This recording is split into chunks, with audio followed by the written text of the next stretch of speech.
Hello everyone, welcome to GS अब online classes. आज की क्लास में हम लोग जीएस 1 सेक्शन 2 करंट अफेयर्स का एक और टॉपिक कंप्लीट करेंगे। वो टॉपिक है एविएशन सेफ्टी इन इंडिया। ठीक है, तो ये कुछ इंपॉर्टेंट टॉपिक्स हैं जो one of the most highlighted topics हैं, जो कि प्रोबेबिलिटी है कि 71st बीपीएससी मेंस में आपका ये क्वेश्चन पूछा जाएगा। ठीक है, तो एविएशन सेफ्टी इंडिया हम क्यों पढ़ने वाले हैं, why it is that so कि हमें इसे मेंस के लिए कवर करना चाहिए। सो यू नो कि जून में, I think it is around like 12 जून के अराउंड 2025 इटसेल्फ अहमदाबाद में एयर इंडिया फ्लाइट का क्रैश हुआ था। ठीक है, तो इसके बाद जो भी रिपोर्ट्स है अथॉरिटी की, उससे बहुत कुछ डिस्क्लोज हुआ कि why aviation safety is a major concern considering the aviation sector expansion. ठीक है, तो that's why it is important to read the aviation safety in India. And अगर हम लोग एग्जाम के परस्पेक्टिव से अगर जाने कि why we have to read the in BPSC, so we have current affairs का जो ओरिएंटेशन सेशन हुआ था, तो आई होप जो लोग भी जुड़े हैं यहाँ वो उन्होंने ओरिएंटेशन सेशन देख लिया होगा, फिर they are going to watch the lectures ahead. ठीक है, तो जो लोग नए हैं प्लीज़ एक बार ओरिएंटेशन सेशन देख लीजिए, फिर आप लेक्चर्स को कंटिन्यू कर सकते हैं। तो we have seen in the BPSC के में कि लाइक पीवाईक्यूज में जब हम ओरिएंटेशन सेशन में इसका देख रहे थे कि जो करंट अफेयर्स के जो टॉपिक्स होते हैं, तो बीपीएससी उन्हीं एरियाज को टारगेट करती है जो मोस्ट हाईलाइटेड रहते हैं, most highlighted current affairs topics रहते हैं। ठीक है, बहुत अनकन्वेंशनल भी देगी जो बिल्कुल ही कोई पढ़ के नहीं आएगा, बट उसको ऑप्शंस में रखती है। BPSC give you the option to select the most highlighted topic. That's why I have feel that कि aviation safety in India is one of the most highlighted topic which can be asked. Apart from that हम SIR भी देखेंगे, and उसके बाद जो sports है, खेलो India हुआ है, कबड्डी हुई है, तो हॉकी हुआ है, तो उसका भी हम लोग देखेंगे कि increasing the sports culture in Bihar itself. And हम लोग बजट और इकोनॉमिक सर्वे तो करेंगे ही, बिहार इलेक्शंस से भी रिलेटेड न्यूज़ देखेंगे। तो ये सारी कुछ न्यूज़ हैं जो जिसकी प्रोबेबिलिटी हाई है कि it gonna ask in the 71st BPSC mains. तो आज की टॉपिक में चलिए हम लोग जल्दी कंप्लीट करते हैं एविएशन सेफ्टी इन इंडिया। बहुत ही छोटा टॉपिक है। वी नो हमें कुछ कुछ इंपॉर्टेंट बॉडीज जानने हैं कि which are the regulatories body which has been assigned the responsibility of the managing aviation sector in the India as well. ठीक है, तो चलिए हम लोग एविएशन सेफ्टी इन इंडिया को स्टार्ट करते हैं। एंड आई होप अभी तक जो भी आपका करंट अफेयर्स में टॉपिक हो रखा है उसको आप साथ साथ रिवाइज कर रहे हो। ठीक है, मैं हर लेक्चर से शुरुआत में पहले आपको ये याद दिलाती हूँ कि व्हाट आर यू मिसिंग, अगर नहीं किया है तो आई आई आई ट्राई टू, मतलब वो फीलिंग आपके अंदर लाना कि आप सही पाथ में नहीं जा रहे हो। अगर रिवीजन नहीं किया, अगर रिवीजन किया है देन यू आर सॉर्टेड, आप सही डायरेक्शन में चल रहे हो। एंड ऑब्वियसली जब अभी तक आपका बहुत सारा करंट अफेयर्स हो गया होगा तो then you have one question, जो भी न्यू स्टूडेंट होंगे, कि इतना सारा करंट अफेयर्स हम बार बार कैसे रिवाइज कर लेंगे क्लास से पहले। तो मैंने आपको बताया है, that's why I am saying कि जो लोग भी न्यू बच्चे हैं please go to the BPSC orientation class, जो करंट अफेयर्स का मैंने करवाया था। फिर उसके बाद आइए कि हर लेक्चर्स के बाद, not it is only confined to these current affairs but also for the other sections of the GS1 and GS2, her lectures के बाद the one exercise that you have to must do is the one pager notes making. Lectures में जो भी class notes आपने jot down किए, और ये jot down मैं आपको अलग से नहीं कराती, I want active participation from your side. और जैसे जैसे मैं लिख रही हूँ, जैसे जैसे मैं कुछ पॉइंट्स बोल रही हूँ, you have to write that. ये क्लास नोट्स प्लस जो हम आपको नोट्स PDF देंगे, combining this two, you have to make one pager notes and obviously 1 से 2 पन्ने का ये, 3 से 4 पन्ने का ये, इसको आपको एक पेज में करना है। So not an easy task. What we can do, we will use pointers, we will use bullets, we will use acronyms, we will use flowchart, we will use pictorial representations as much as we can. जब यही करने लगोगे, the art of concising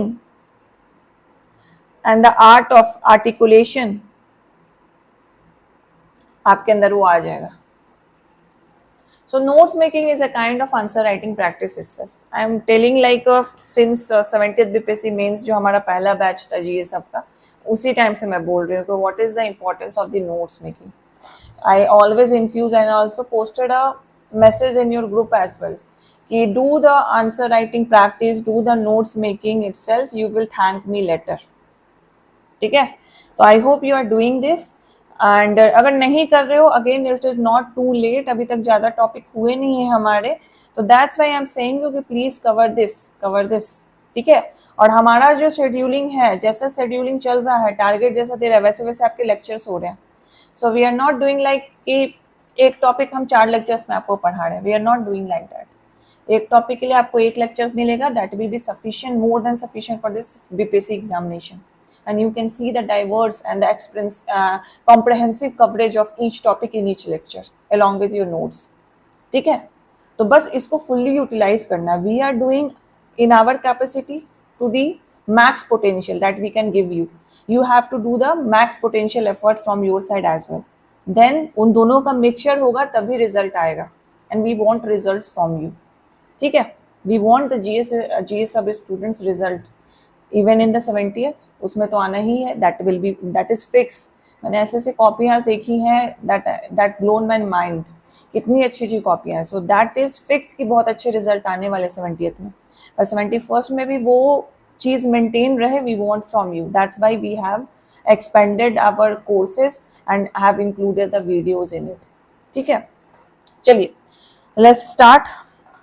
मैं इतना बड़ा introduction देती नहीं हूँ, बट कभी कभी फ्लो में बह जाती हूँ. ठीक, चलिए. Aviation safety in India.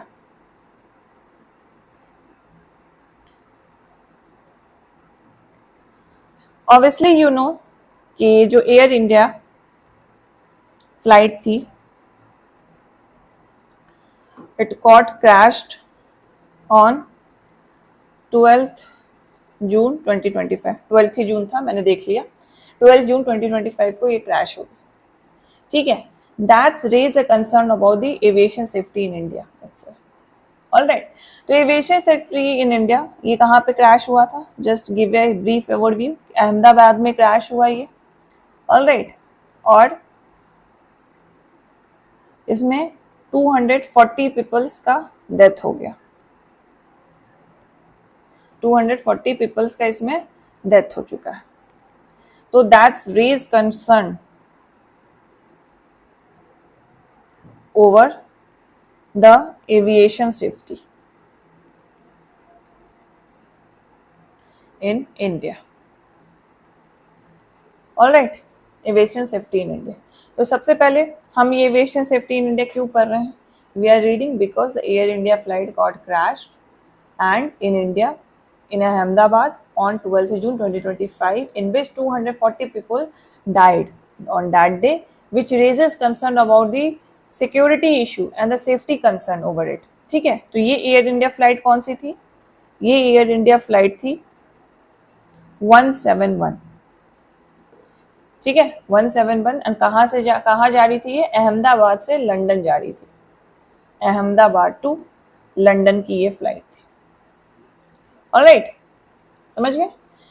तो इस वजह से this can be your introduction itself. That's why we are reading the aviation safety in India. Obviously, aviation is a form of sector, is a form of industry which regulates and work around aeroplanes. ठीक है, ये तो आप समझ रहे हो.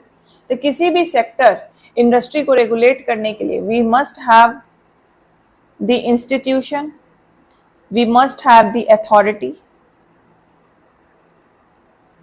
to regulate the aviation industry. ठीक है, तो in India you can see कि regulatory management, regulatory mechanism as well as कुछ bodies हैं जो aviation industries को कंट्रोल करती है इंडिया में. तो पहले हम उनके बारे में जान लेते हैं कि these are the regulatory mechanism and these are the regulatory bodies which control the aviation industries in India. तो पहला जब आप नाम सुनोगे तो DGA, directorate general of the civil aviation, full form भी लिखिए इसका, जनरल ऑफ सिविल एविएशन, मतलब इस पे पूरा रिस्पॉन्सिबिलिटी है DGCA पे, overall complete responsibility from the flight scheduling to the safety purposes to the management, overall responsibility is upon the DGCA, which is like a comprehensive responsibility for the safety oversight. ठीक है, so you can see that in the regulatory body the DGCA is one of the topmost authority which control the aviation industry in India. Next आप इसी में देखोगे AAI, the Air Authority of India. So it basically deal with the infrastructure. ये infrastructure देखती है, जो भी civil aviations हैं उनके इंफ्रास्ट्रक्चर को ये देखती है, एंड जो मिनिस्ट्री ऑफ सिविल एविएशन है उसके अंडर ये एक स्टैट्यूटरी बॉडी है. It is a statutory body in it which is made by a executive act, not by a law, legislative law.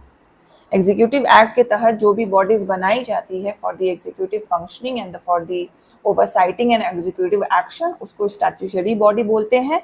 And AAI deals with the civil aviation infrastructure, जो भी infrastructure है, for example airports का construction करना, airports को renovation करना. For example Patna airport renovate हुआ है तो it regulates under the AAI. as well as Darbhanga में, पूर्णिया में, we are also seeing the airport project in the Begusarai as well. ठीक है, गया में तो है ही, पटना में है. तो these are all the infrastructure development which comes under the regulation of the AAI. ठीक है. थर्ड आप जब जाओगे तो थर्ड में there is an investigating body जो है AAIB. AAIB stand for the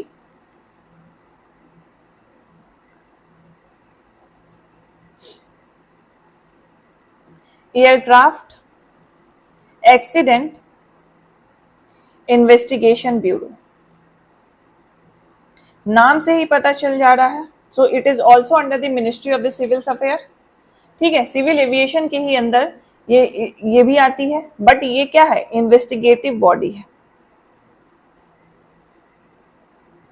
कुछ भी एक्सीडेंट हुआ, कुछ भी कंप्लेंट्स आई, उसका इन्वेस्टिगेशन ये करती है.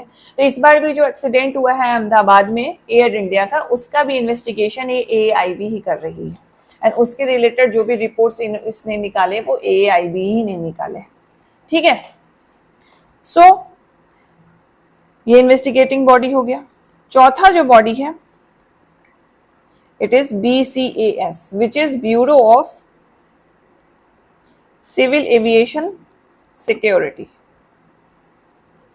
सिविल एविएशन सिक्योरिटी, तो सिविल एविएशन सिक्योरिटी से रिलेटेड बेसिकली द कस्टम्स हो गया, कस्टम की चोरी करना या तस्करी करना, गोल्ड का तस्करी करना, उससे रिलेटेड जो भी सिक्योरिटी पर्पसेस है उसको डील करती है. This is bureau of the civil aviation security. ठीक है, तो these are the regulatory mechanism, also the regulatory bodies which works under the which works for this aviation industry in India. अब जब international level पे हम लोग बात करेंगे, at the level of the international level, we see there is a body organization known as ICAO, International Civil Aviation Organization. International Civil Aviation Organization. So it is like an international body which set guidelines, which set procedure for the technically acceptable standards for civil aviation across countries. Across countries. ठीक है, तो international level like for the United Nations we the United Nations were made to maintain the peace and to maintain the cordial relation of the social harmony across the world. That way the civil aviation का जो industry है उसको regulate करने के लिए at the international level कि सारे जगह पे एक स्टैंडर्ड सेट ऑफ रूल्स हो, प्रोसीजर हो कि how to regulate a civil aviation at a full fledged security mode. तो उसके लिए we have the International Civil Aviation Organization. तो ये कुछ बॉडीज हैं, रेगुलेटरीज बॉडी हैं, एज वेल एज जो प्रोविजंस हैं, जो मैकेनिज्म है जो एविएशन इंडस्ट्री को डील करती है इंडिया में। ठीक है, तो हमने रेगुलेटरी बॉडी देख लिया, हमने देख लिया कि कौन कौन से मैकेनिज्म के तहत इंडिया में सिविल एविएशन इंडस्ट्रीज को रेगुलेट किया जाता है। ठीक है, इसी से रिलेटेड कुछ हम लोग करंट स्टेटस का डेटा देख लेते हैं। What is the current status of civil aviation और the aviation industry in India. तो करंट स्टेटस में यू कैन सी कि आपने एक बहुत इंपॉर्टेंट स्कीम पढ़ा होगा, उड़े देश का नागरिक। ठीक है, तो उड़ान, सॉरी प्रीलिम्स में आप बहुत बार पढ़ोगे कि उड़ान 1.0, उड़ान 2.0, अभी तो उड़ान 5.0 चल रहा है। तो बेसिकली इट मींस उड़े देश का आम नागरिक। To make flight aviation facility affordable and within reachable to the middle class Indians, middle class citizen and the like lower middle class citizen as well। तो इसको अफोर्डेबल बनाना, लोकल सिटीज को एक दूसरे से कनेक्ट करना।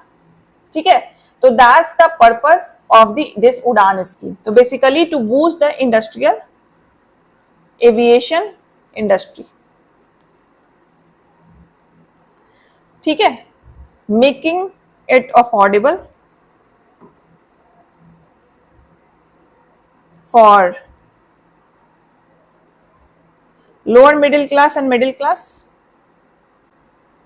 because you know what, in the income division, like in the division of a society on the income basis, the lower middle class and the middle class comprises the maximum segment of the society itself, segment of the population itself। rich और wealthy बहुत कम है, middle class and the lower middle class are much more higher and poor भी higher है। ठीक है, तो to make it affordable for the end to make it scalable.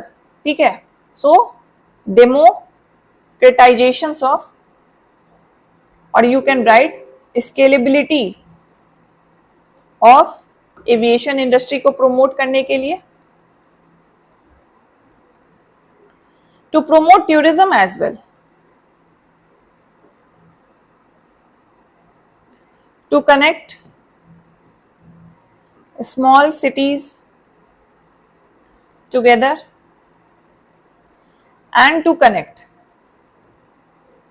small cities with international destination directly। you know कि जो गया में flight है वो डायरेक्ट इंटरनेशनली भी कनेक्ट करती है, वहां से भी आपको दुबई का फ्लाइट मिलेगा। तो Gaya is as in like India और as in like in Bihar itself is a small city. ठीक है, when it compare to Patna itself, Patna तो चलो कैपिटल है ना।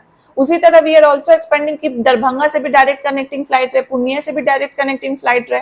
तो व्हाट इज दिस मींस कि लोकल सिटीज को भी हम लोग डायरेक्टली इंटरनेशनल पे कनेक्ट कर पाए, तो इंटरनेशनल डेस्टिनेशंस पे कनेक्ट कर पाए। तो this is all the characteristic of this UDAN scheme. Because of this UDAN scheme, because of this Udan scheme, India emerges as a third largest domestic aviation industry in the world, third largest। So India become, because of this Udan, India has become third largest domestic aviation market after USA and China। Globally third largest बन चुका है after USA and China. ठीक है, इतना scalability बढ़ चुका है। And just to validate this fact, you can see कि Purnia, you can see the Darbhanga, also the project ready है बट उस पर काम अभी स्टार्ट नहीं हुआ है, but it has been proposed in the Begusarai as well. Patna तो है ही, गया भी है। That new airport, green field airports, brown field airports are being proposed and are being made and are being operationable। Patna में तो अभी हाल ही रिनोवेट हुआ है, बिल्कुल नक्शा ही बदल दिया गया है। पहले बहुत ऐसा लगता था कि बस स्टैंड ही है, ठीक है, उससे रिलेटेड बहुत सारी मीम भी बनी थी, लेकिन अब तो पूरा नक्शा बदल दिया गया है। टर्मिनल्स भी ज्यादा कर दिए गए हैं, बेल्ट्स एरिया भी जो है ज्यादा कर दिए गए हैं, and obviously the number of flights has increased. ठीक है, तो पूर्णिया, दरभंगा, पटना, गया, यहाँ पे न्यू एयरपोर्ट्स बन रहे हैं। जो पुराने एयरपोर्ट्स हैं उसको रिनोवेट किया गया है, लाइक इन पटना। तो it has become the third largest aviation industry. जो पैसेंजर का ट्रैफिक है, ऑब्वियसली जब इतना ज्यादा इसका ग्रोथ हो चुका है कि after USA and China India has become the largest aviation industry in the world itself. तो पैसेंजर ट्रैफिक बढ़ चुका है। ऑब्वियसली 240 मिलियन एनुअली इस पे ट्रैवल कर रहे हैं डोमेस्टिक फ्लाइट्स पे, और it will reach, it has been projected that it will reach 500+ million by 2030। ठीक है, तो ये हमारा कुछ करंट स्टेटस है। ऑल्सो द ICAO, जो भी हमने देखा, International Civil Aviation Organization, it ranks the aviation industries across the world. तो अलग अलग पैरामीटर पे इसको रैंक करती है। तो on the basis of safety purposes, safety parameters basically, कि एक एविएशन इंडस्ट्री की सेफ्टी सिक्योरिटी कितनी है। इंडिया की जो रैंकिंग रही है 2022 में वो 48 रही है, जो कि 2018 में बहुत कम थी, 122 थी। It has jumped to the 48, but still it is very low considering it is the third largest domestic aviation industry in the world itself. तो उसको अगर हम लोग कंसिडर करेंगे तो it is still very low। ठीक है, apart from that, aviation industry जो इतनी स्केलेबल हुई है, ठीक है, इतनी स्केलेबल हुई है, तो ऑब्वियसली इंडिया को इससे रिलेटेड काफी बेनिफिट्स है। स्केलेबिलिटी को देखने के लिए, सपोर्ट करने के लिए foreign direct investment aviation industries में काफी ज्यादा बढ़ चुका है, काफी ज्यादा इसमें बढ़ चुका है। ऑब्वियसली टूरिज्म को सपोर्ट भी मिल रहा है। Like in Bihar itself, economic survey के डेटा के अकॉर्डिंग 25 to 30 लाख टूरिस्ट पहुंचे हैं बिहार में। ठीक है, तो टूरिज्म को इससे बढ़ावा मिल रहा है। इंटरनेशनल फ्लाइट्स तो बढ़ी हुई है, and state to state, different state से टूरिज्म का एक्सपेक्ट भी बढ़ रहा है। ठीक है, तो टूरिज्म को प्रमोशन मिल रहा है। ऑब्वियसली जब एविएशन इंडस्ट्री है तो ऑब्वियसली उसके मेंटेनेंस के लिए, उसके रिपेयर के लिए, उसके ओवरहॉल के लिए एक डिफरेंट इंडस्ट्री भी आ जाती है। तो MRO जो है एविएशन इंडस्ट्री का, उसको शॉर्ट फॉर्म में MRO बोलते हैं, जैसे मेंटेनेंस, रिनोवेशन, रिपेयर और ओवरऑल। तो MRO इंडस्ट्री भी इसमें बूम कर रही है। MRO इंडस्ट्री को भी इससे बहुत फायदा मिल रहा है। साथ साथ आप देखोगे जो इन्वेस्टमेंट है एविएशन इंडस्ट्री में, उसमें काफी बूम हुई है, and it has reached 420 to 450 billion 420 to 450 billion in the last 5 years। तो ये जो उड़ान स्कीम आया, उससे जो स्केलेबिलिटी बढ़ी, उससे एविएशन इंडस्ट्री में जो स्केलेबिलिटी बढ़ी, उससे इंडिया को क्या प्रमोशन हुआ। ऑब्वियसली इकोनॉमिक ग्रोथ में प्रमोशन हुआ, and India has emerge as one of the third largest aviation industry country in the world, domestic aviation industry. Alright, तो ऑब्वियसली तो हमारा जो सेफ्टी है एविएशन में, वो एक मेजर कंसर्न बन के रह गया है, कंसिडरिंग सच क्रैशेस, जिससे जो डोमेस्टिक ट्रैवलर्स हैं, इवन जो टूरिस्ट ट्रैवलर्स हैं, उनके इंडियन की फ्लाइट पे ट्रस्ट हट जाएगी। एंड फिर ये एविएशन इंडस्ट्री जो इतनी स्केल कर रही है, अचानक से ये ठप पड़ जाएगी, इट विल फेल। जो इससे बेनिफिट्स इंडिया को मिल रहा था वो फिर नहीं मिलेगा। एंड जो इंडिया ने एक रैंक हासिल की है third largest domestic aviation industry होने का आफ्टर यूएसए एंड चाइना, वो भी फेल हो जाएगा। ठीक है, तो here comes the importance of aviation safety in India. सबसे पहले पैसेंजर का ट्रस्ट एंड कॉन्फिडेंस।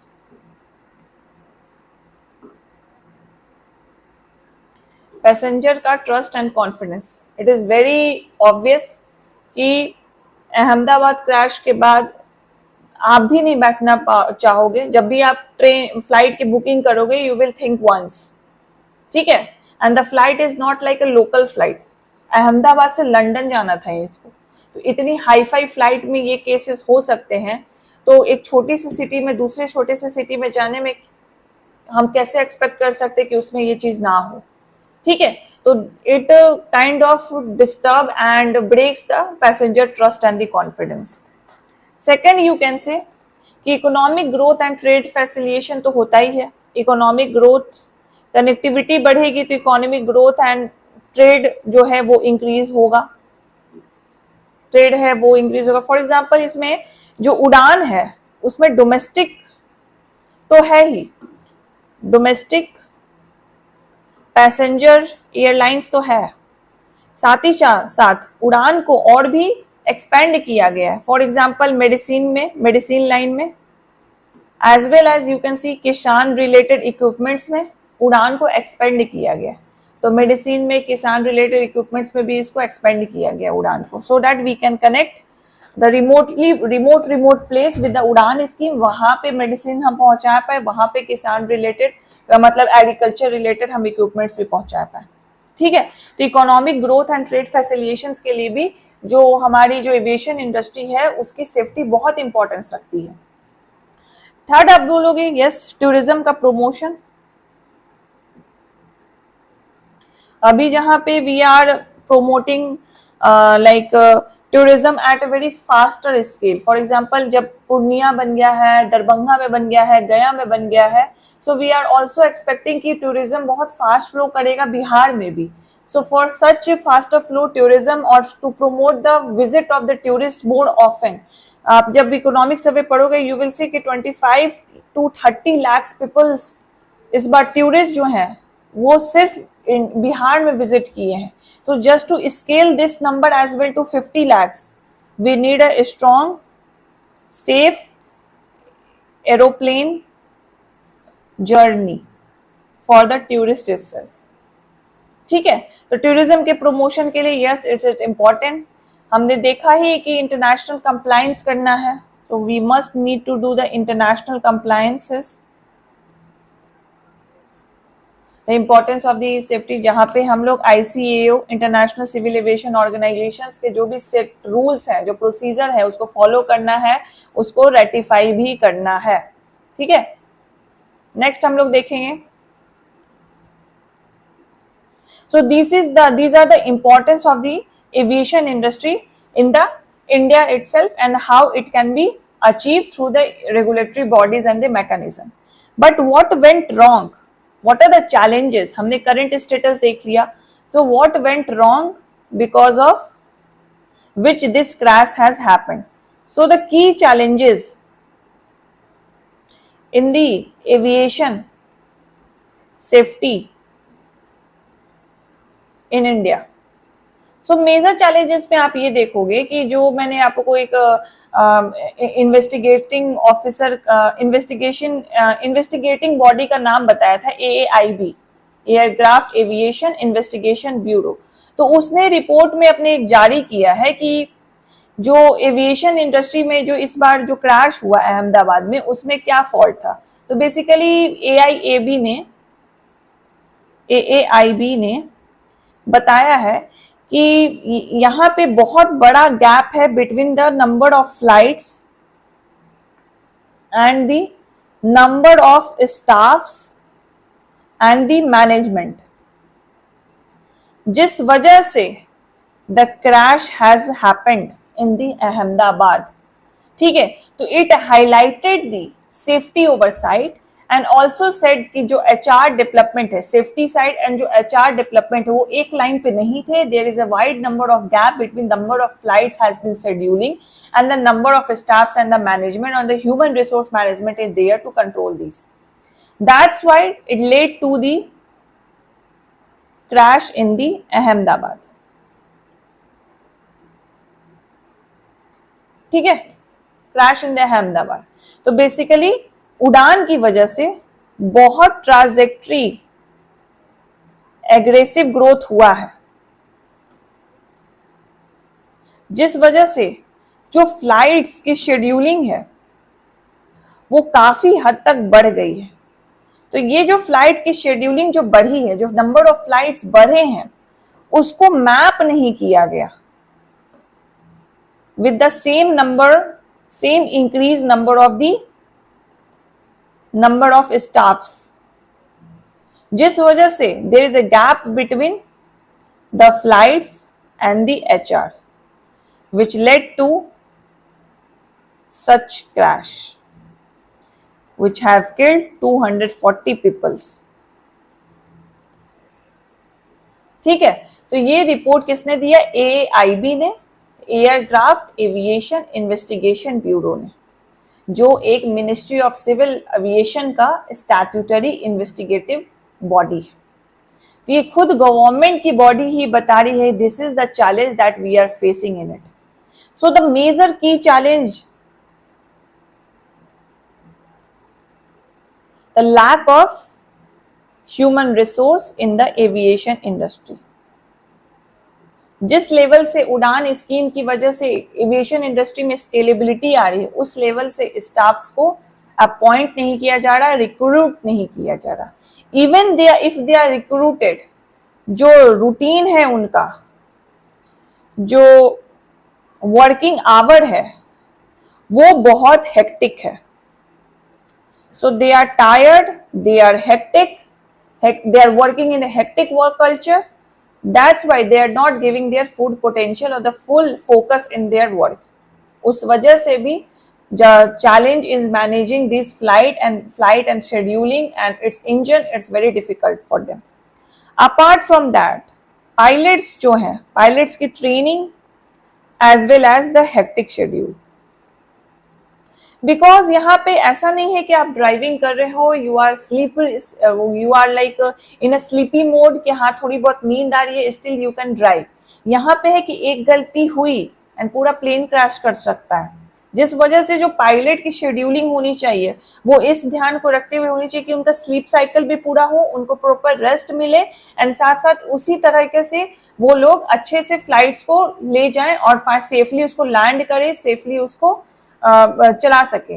बट यहाँ पे क्या हो जा रहा है, उनकी बहुत टाइट शेड्यूलिंग रहती है, एक के बाद एक फ्लाइट रहती है, क्योंकि पायलट्स की रिक्रूटमेंट हो नहीं रही है। एंड जो प्रॉपर जो नए नए एयरक्राफ्ट आ रहे हैं, जो नई नई एडवांसमेंट उसमें आ रही है, उसके लिए उनकी प्रॉपर ट्रेनिंग हो नहीं रही है, क्योंकि this training involve huge budget.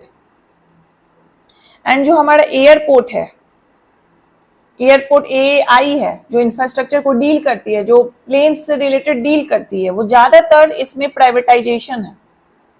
Air India को छोड़ के जो भी एयरलाइंस हैं, इंडिगो हो गया, स्पाइस जेट हो गया, ठीक है, वो ज्यादातर प्राइवेटाइजेशन है। तो वहां पे कोई उनके पास ऑब्लिगेशंस नहीं है कि दैट इस तरीके से आपको शेड्यूलिंग करनी है स्टाफ की, इस तरीके से आपको ट्रेनिंग देनी है स्टाफ की। जो इस चीज का वो फायदा उठाते हैं और जिस वजह से ये क्रैशेस हमें देखने को मिलती है। ठीक है, तो थर्ड ये हो गया। फोर्थ हो गया कि एयरक्राफ्ट का जो मेंटेनेंस एंड रिपेयर चैलेंजेस हैं, जो MRO है, जो मेंटेनेंस रिपेयर और ओवरहॉल की जो इंडस्ट्री है, जो इतनी बूम कर रही है, बट उसका रिजल्ट हमें कहीं ना कहीं एयरक्राफ्ट में के मेंटेनेंस में दिखता नहीं है, because of the loop holes, because of the corruptions. तो एयरक्राफ्ट मैनेजमेंट और रिपेयर नहीं हो पाती, जिस वजह से ये भी हमें क्रैशेस देखने को मिलते हैं। ठीक है, उसके अलावा there is also like infrastructure bottleneck है, हमारे पास वो R&D नहीं है कि हम एयरक्राफ्ट खुद ही बनाएं, उसको मेंटेन करें। So we import from the other, like Russia Germany से हम लोग इंपोर्ट करते हैं, जिस वजह से कुछ ना कुछ डिस्क्रिपेंसीज की वजह से इसमें चैलेंजेस आते हैं। Even we have seen the crashes, जो बोइंग है एयरक्राफ्ट, उसमें हमने बहुत सारी क्रैशेस देखी हुई हैं, फिर भी we don't ask like the factories और द मैन्युफैक्चरर्स कि क्या प्रॉब्लम है, इसमें क्या चैलेंजेस हो रही हैं, ठीक है। तो वो मेंटेनेंस और वो जो आफ्टर परचेजिंग और आफ्टर इम्प्लीमेंटेशन, वो जो हमारी उनसे बातें होनी चाहिए, जो विजिलेंस होनी चाहिए, जो ऑब्लिगेशन होनी चाहिए, वो कहीं ना कहीं मिसिंग है from the government side itself. Alright, फिर उसके बाद you can say underfunded safety institutions. इतने सारे हमने रेगुलेटरी बॉडी देखी, but when it come to their financial outlook, when it's come to their financial power, तो वहां पे we have seen there is a lack of funds, जिस वजह से वो अपना काम जो है वो सही तरीके से नहीं कर सकते। ऑलराइट, तो these are few of the challenges which questions the air safety और aviation safety in the India itself. ये की challenges हैं। अब obviously इसके आगे की वे फॉरवर्ड क्या होंगे, तो गवर्नमेंट ने कुछ इनिशिएटिव जरूर लिए हैं just to mitigate these challenges and just to bring the aviation safety a major point of concern for the government as well, and for to build the trust and the confidence in the domestic travellers as well as the tourist as well. तो government ने कुछ initiative जरूर लिए, जैसे example भारतीय वायुयान अधिनियम 2024 में ही इसको लिया गया था, जिसमें अलग अलग जो रेगुलेटरीज बॉडी हैं उनको असाइन कर दिया गया था कि this is your task and you have to deal. For example DCCA तो है ही, उसके अलावा AAI भी है एंड BAAS है, सिक्योरिटी पर्पस है, वहीं से हमें रेगुलेटरी बॉडीज देखने को मिले। सेकंड यू कैन सी कि national aviation safety plan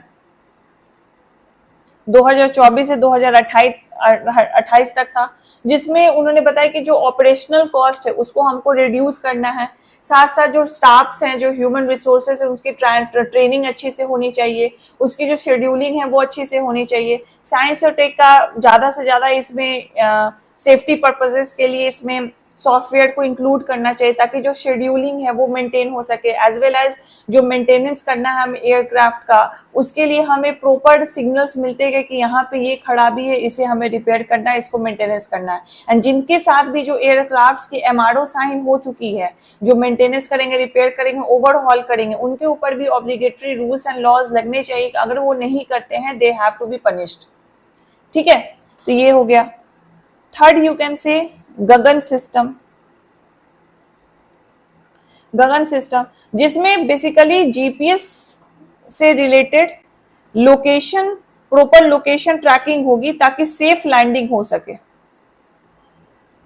landing के भी टाइम बहुत इश्यूज होती है। फॉर एग्जांपल अभी तो क्लाइमेट चेंज इतना है, कब बारिश हो जा रही है, कब बहुत ज्यादा फॉग हो जाते हैं, तो ऊपर जो है जब एयरक्राफ्ट एक लेवल तक पहुंच जाती है तो वहां पर टर्बुलेंस उनको मिलता है, एंड जब वो लैंडिंग करती है, फॉर एग्जाम्पल शिमला हो गया, उत्तराखंड जैसा रीजन हो गया, तो वहां पे लैंडिंग करते टाइम उनको काफी दिक्कत होती है। तो GPS लोकेशन से वो एग्जैक्ट लैटिट्यूड लॉन्गिट्यूड वो लोकेशन पिन आउट कर पाएंगे और सेफ लैंडिंग कर सकेंगे, और उसी सिस्टम को इंटीग्रेट किया गया है एयरक्राफ्ट से, और ये सिस्टम डेवलप किया गया है इसरो के द्वारा।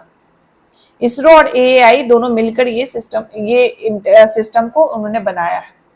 ठीक है, फोर्थ इसी में you can see tech integration को यूज किया गया है for the consumer as well. DigiYatra, जहां पे आप अपने टिकट बोर्डिंग पास यहीं पे कर सकते हो, बायोमेट्रिक ट्रैवलिंग कर सकते हो, ताकि आपको बहुत लंबी लाइन ना लगनी पड़े एयरपोर्ट में, और इजिली आप चेक इन कर लो और एयरप्लेन पे बोर्ड कर लो। ठीक है, सेफ्टी मेजर्स भी DGCA के द्वारा लिए गए हैं। उस सेफ्टी मेजर्स में for example TCAS traffic collision avoidance system, उसके अलावा EGPWS enhance ground proximity warning system. तो ये बेसिकली अवॉइडेंस, कोलिजन अवॉइड करना, जो ट्रैफिक है, एरोप्लेन की ट्रैफिक है, उसको रेगुलेट करना, एज वेल एज ये है कि ग्राउंड की प्रॉक्सिमिटी, आप कितने लेवल पे हो ग्राउंड से, जब लैंडिंग कर रहे हो तो कितने लेवल पे आपको रहना है, एग्जैक्ट लोकेशन, इसको ट्रैक करने के लिए डीजीसीए ने सेफ्टी रेगुलेशंस भी लिए। Alright, as well as international level पे जो ICAO है उनके पास set of rules and procedure तो है, एक स्टैंडर्ड तो है, एज वेल एज FAA एक होता है, फेडरल एविएशन अथॉरिटी। तो ये भी कुछ सेफ्टी गाइडलाइंस इशू करता है सारे एविएशन इंडस्ट्री को, इंडिया एविएशन इंडस्ट्री को भी इन्होंने किया है, सो दैट तभी वो फ्लाइट्स जो बड़ी बड़ी देश हैं, फॉर एग्जांपल द USA जो है, अगर ये FAA के स्टैंडर्ड को मैच करती है तभी इनकी डोमेस्टिक फ्लाइट्स अलाउ भी होती है उस कंट्री में। तो इसमें कौन सी कंट्री आ जाएगी, USA आ जाएगी। तो ये कुछ स्टैंडर्ड हैं जो इंटरनेशनल स्टैंडर्ड को मेंटेन करने के लिए अक्रॉस द वर्ल्ड लाई गई है through this international organisation, and इस पे सारे एविएशन इंडस्ट्रीज जो भी कंट्रीज इसमें इन्वॉल्व हैं वो इसको रेटिफाई करती हैं और इसको फॉलो करती हैं। तो these are the key initiative which has been taken by the government as well as the international organisation to ensure the aviation safety in the India itself. ठीक है, तो ऑब्वियसली जो भी हमने देखा कि why it has happened, what are its key challenges and what is the initiative that has been taken till now by the government itself. तो obviously ये सारे initiatives तो लिए गए, ये सारे standards तो follow किए गए, still there has been seen a crash recently. तो we have to know कि what can be the future steps to regulate and to mitigate these challenges itself. तो firstly जो human resource का gap है, जो shortage है, उसको कम करना। तो there should be the recruitment, not only the recruitment plus training and the proper working hour for the staff need to be done. Proper working hour for the staff need to be done. The obligatory penalties law for the MRO industries जिससे वो deal करती हैं, that they will maintain, repair and the overhaul the aircraft from time to time, उसके साथ ये obligatory law होना जरूरी है so that they can follow. In case of non following, in case of any kind of diligence, उसमें ये क्या करेगी, the government can impose some fine, impose some penalty and even can block these countries from the MRO industries. ठीक है, तो ये भी कर सकती हैं। Apart from that, we can take international standards into actions, जैसे FAA का स्टैंडर्ड को हम लोग यूज कर सकते हैं, ICAO का स्टैंडर्ड्स को यूज कर सकते हैं, जिससे क्या होगा, we can match the standard as well, और उसके सेफ्टी मेजर्स को भी हम लोग इम्प्लीमेंट कर पाएंगे। ठीक है, उसके सेफ्टी मेजर को हम लोग भी इम्प्लीमेंट कर पाएंगे। इवन यू कैन सी कि सिंगापुर, UAE और चाइना में एक मॉडल को फॉलो किया जाता है जिसमें बताया जाता है कि हम लोग प्रोएक्टिव रेगुलेशन करेंगे, हम लोग प्रिवेंटिव रेगुलेशन करेंगे, ना कि जब हो जाएगा तब हम सोचेंगे, हम लोग उससे पहले अटेंटिव रहेंगे, तो प्रोएक्टिव रहेंगे। दूसरा, बार बार ट्रेनिंग ली जाएगी, training should be schedule eight the regular interval, 6-6 महीने पे, 3-3 महीने में ट्रेनिंग देनी चाहिए होगी, और जो शेड्यूलिंग होगी वो अच्छी होनी चाहिए। तो जो इंफ्रास्ट्रक्चर है, जो शेड्यूलिंग है, वो डिजिटली सेफ्टी होनी चाहिए। ठीक है, तो ये 3 मॉडल को हम लोग इसमें लिख सकते हैं। There should be the proactive regulation, ये नहीं कि जब घटना घट गई तब हम रेगुलेट करें, उससे पहले हम रेगुलेट कर ले। There should be the continuous training at the regular interval and digital safety infrastructure should be there. So these are the some of the way ahead or the solutions which can make the aircraft safe, aviation industry safe for the people, for our people and for the tourist as well. ठीक है, तो I hope this lecture is clear to you. And हमने इसमें जाना कि aviation safety क्यों importance है, aviation industry क्यों इम्पोर्टेंस है, करंट स्टेटस क्या है, कौन कौन सी रेगुलेटरी बॉडीज और मैकेनिज्म है जो एविएशन इंडस्ट्री को रेगुलेट करती है, ओवरलुक करती है। हमने करंट स्टेटस में कुछ डेटा देखा, क्यों ये हुआ उसका एक रिपोर्ट का एनालिसिस देखा, साथ साथ क्या एविएशन इंडस्ट्री का बेनिफिट है, क्या चैलेंजेस एविएशन इंडस्ट्री में कि हमें क्रैशेस बार बार देखने को मिलती है, एंड लास्टली क्या इनिशिएटिव्स गवर्नमेंट ने लिए हैं इसको रेगुलेट करने के लिए, एंड लास्ट में हमने देखा कि what can be solution to make the aviation industry more safer for the citizen as well as for the tourist as well. ठीक है, तो बहुत छोटा सा टॉपिक था, तो मैंने इसको बहुत कंसाइज में मैं आपको समझाने की कोशिश की है। कुछ भी डाउट हो you can ask me in the doubt group, and any suggestion please feel to give me. कुछ सजेशंस हैं जो मैंने इनकॉर्पोरेट किए हैं, मैंने थोड़ा बड़ा लिखने का ट्राई किया है। ऑलराइट, तो I hope you have like this lecture, and जैसा मैंने बताया इस लेक्चर के बाद आपकी एक्सरसाइज ये होगी कि आपको रिवाइज करना है, आपको देखना है इस लेक्चर को जो आपने लिखा है, जॉट डाउन किया है, आपको नोट्स पीडीएफ पढ़ना है, दोनों को जोड़ के आपको 1 पेजर नोट्स बनाना है। This is like a compulsory exercise for you after this class as well. ये आपको करना ही करना है, ठीक है। नेक्स्ट क्लास में मैं उससे पहले ही आपके साथ एक पोल डालूंगी कि आपने ये एक्सरसाइज किया है कि नहीं किया। लेट मी सी कि कितने लोग करते हैं, एंड प्लीज उसमें सच बोलना, झूठ बोल के कोई फायदा नहीं होने वाला। ऐसे भी एनोनिमस पोल है, तो वो तो मैं देख नहीं सकती कि कौन डाल रहा है कौन नहीं डाल रहा है, बट अपने आप से झूठ मत बोलो, ठीक है। पढ़ाई के क्षेत्र में अपने आप से झूठ नहीं बोलना चाहिए, just to like make yourself big कि हाँ मैं तो सब कुछ कर ले रहा हूँ, कर ले रही हूँ, लेकिन in the real sense you know कि आप नहीं कर रहे हो।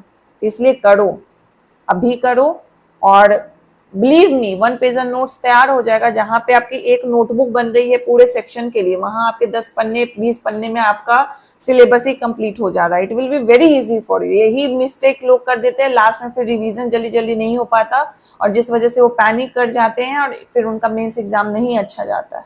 तो हमें वही गलतियां नहीं करनी है। That's why I am saying मुझे तो लगता है मैं हर लेक्चर्स में आपको यही चीज बताती हूँ, स्टार्टिंग में लास्ट में भी, so that I can put an impact on you कि हाँ प्लीज ये कर ही लेना, ठीक है। तो आई होप आप इसको कर लोगे, and we will see you in the next topic. हम लोग स्टार्ट करेंगे, आई थिंक मुझे देखना होगा टारगेट में आपका नेक्स्ट टॉपिक क्या है, फिर उसके हिसाब से हम लोग नेक्स्ट टॉपिक को भी कवर करेंगे। तो डोंट वरी, हर एक सेक्शन में हर एक टॉपिक हम लोग बहुत अच्छे से डिटेल फॉर्म में करेंगे, आपको कोई तकलीफ नहीं होगी। Lectures are meant to for the conceptual understanding. Notes आपको नोट्स पीडीएफ में दिए गए हैं, बट इसका मतलब ये नहीं कि लेक्चर्स को आप बेड पे सो के आराम से देख रहे हो। You have to sit with the pen and paper, you have to actively participate, and you have to actively write the things that I am writing in the class. ये आपको करना है, वरना it will be not fruitful for you, ठीक है। सिर्फ सोचोगे lectures देख लिया मेरा काम खत्म हो गया ना। That's why we have scheduled the lecture in the evening itself. 6 बजे से 9 बजे के बीच में देख लो, पूरा दिन आपके लिए है, उस लेक्चर्स में आपने जो पढ़ा है प्लस आपको जो नोट्स मिला उसको पढ़ने के लिए। That's why we have smartly schedule this lectures for you, ठीक है। I hope you are liking this lecture, and feel free to give me any suggestion, positive, negative, or any kind of suggestion, ठीक है। I am very open to it and I like reading that.